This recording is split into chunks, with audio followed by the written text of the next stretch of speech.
আজকে ছাদ বাগানের জন্য এতগুলো গোবর আনছি।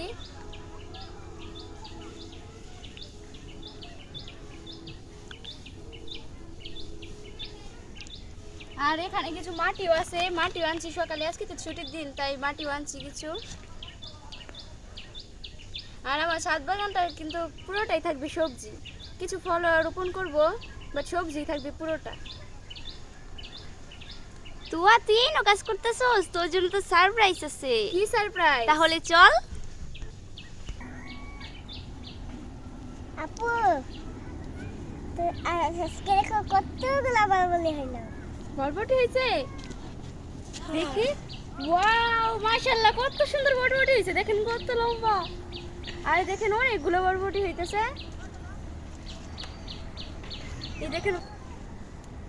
এই দেখেন কত বড় বরবটি। অলিদ ভাইয়া তুমি খাবা? হ্যাঁ তো ছিড়বো? হ্যাঁ। এই ধরো খাও। আপু একটু চিনি ভালো লাগছে। চিনি চিনি দিয়ে ভালো লাগতো?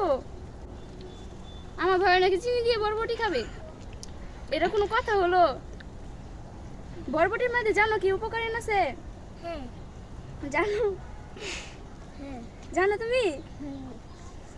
বরবটি হজম শক্তি দূর করে, রোগ প্রতিরোধ ক্ষমতা বাড়ায় এবং ক্যান্সারের ঝুঁকি কমায়। যারা মাছ মাংস পছন্দ করে না তারা অবশ্যই বরবটি খাবে, কারণ মাছ মাংসের মধ্যে যে প্রোটিনটা পাওয়া যায় সেটা অবশ্যই বরবটির মধ্যেও পাওয়া যায়। সবাই ভালো থাকবে, সুস্থ থাকবে, আল্লাহ হাফেজ।